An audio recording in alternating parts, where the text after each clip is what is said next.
Trial balance. तो trial balance क्या है? ये एक अकाउंट से रिलेटेड टॉपिक है। जितने भी बिजनेसमैन होते हैं, चाहे उनका किसी भी टाइप का बिजनेस हो, वो अपने बिजनेस से रिलेटेड अकाउंट्स प्रिपेयर करते हैं। और वो अकाउंट्स कैसे प्रिपेयर करते हैं? मतलब कि उन्होंने जर्नल प्रिपेयर कर लिया, सब्सिडरी बुक्स प्रिपेयर कर ली, लेजर प्रिपेयर कर लिया। इन सब अकाउंट्स को प्रिपेयर करने के बाद अब हो सकता है इन सब अकाउंट्स में कुछ ना कुछ मिस्टेक रह गई हो, कुछ ना कुछ गलती रह गई हो। तो उस गलती को चेकआउट कैसे किया जाएगा? तो उस गलती को, उस मिस्टेक को चेकआउट करने के लिए अपनी अरिथमेटिकल एक्यूरेसी, मतलब कि उन्होंने कोई ना कोई मैथमेटिकल गलती तो नहीं की अकाउंट प्रिपेयर करते टाइम, इन सब को चेक करने के लिए ही ट्रायल बैलेंस प्रिपेयर किया जाता है।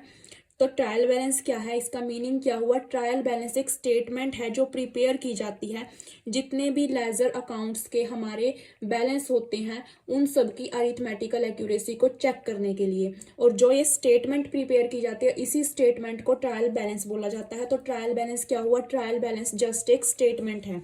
इसके बाद इसके फीचर्स, करैक्टरिस्टिक्स दिए हुए हैं ट्रायल बैलेंस के। It is a list of balance of all ledger accounts and the cash book. तो ट्रायल बैलेंस क्या है?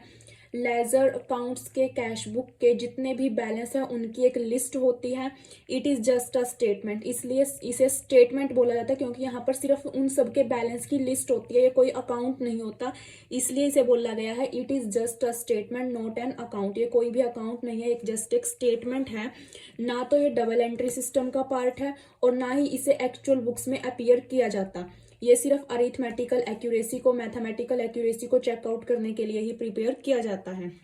It is always prepared on a particular date not for a particular period. ये किसी particular time period के लिए prepare नहीं किया जाता, ये किसी भी पर्टिकुलर डेट को कभी भी प्रिपेयर कर सकते हैं इसे, जब भी हमें चेकआउट करने होते हैं अकाउंट्स।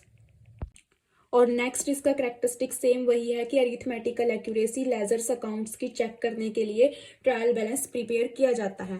अब इसके बाद इसके ऑब्जेक्टिव क्या है, जरूरत क्यों पड़ती है, नीड क्यों पड़ती है, और मेन फंक्शंस क्या है ट्रायल बैलेंस को प्रिपेयर करने के। यहाँ पर भी सेम करेक्टरिस्टिक्स से रिलेटेड ही बातें लिखी गई है कि to ascertain the arithmetical accuracy, errors को लोकेट करने के लिए जितने भी लेजर अकाउंट्स हैं एक तरीके से उनकी हमें समरी प्रोवाइड हो जाती है, क्योंकि ट्रायल बैलेंस एक लिस्ट है, पहले ही पढ़ा है कि ट्रायल बैलेंस एक लिस्ट है, एक स्टेटमेंट है। इसके अंदर लेजर के जितने भी बैलेंस होते हैं लेजर अकाउंट्स के वो सारे एंटर किए जाते हैं। तो हमें यहाँ पर एक ही जगह पर, एक ही प्लेस पर वो लिस्ट मिल जाती है लेजर अकाउंट्स की, इसलिए भी ये हेल्पफुल है। और ये फाइनल अकाउंट्स को प्रिपेयर करने में हेल्पफुल है। फाइनल अकाउंट कैसे? क्योंकि जब हम अपने फाइनल अकाउंट्स प्रिपेयर करते हैं, trading account, profit and loss account, balance sheet prepare करते हैं, तो उस टाइम हमारे जो लेजर का बैलेंस होता है, लेजर अकाउंट्स का बैलेंस होता है, उसकी रिक्वायरमेंट होती है। तो ट्रायल बैलेंस के अंदर वो सारे के सारे लेजर अकाउंट्स का बैलेंस पहले से ही मेंशन होता है अगर हमने ट्रायल बैलेंस प्रिपेयर किया हुआ है। तो इससे फाइनल अकाउंट ईजियली प्रिपेयर किए जा सकते हैं, जल्दी प्रिपेयर किए जा सकते हैं। इसके बाद नेक्स्ट आता है format of trial balance. Trial balance का फॉर्मेट कैसा होगा? सबसे पहले यहाँ पर एक कॉलम बनेगा सीरियल नंबर का, उसके बाद नेम ऑफ अकाउंट्स, किस टाइप का अकाउंट आप इसके अंदर एंटर कर रहे हो, लेजर फोलियो का कॉलम बनेगा, डेबिट अमाउंट का, और उसके बाद क्रेडिट अमाउंट का कॉलम बनेगा।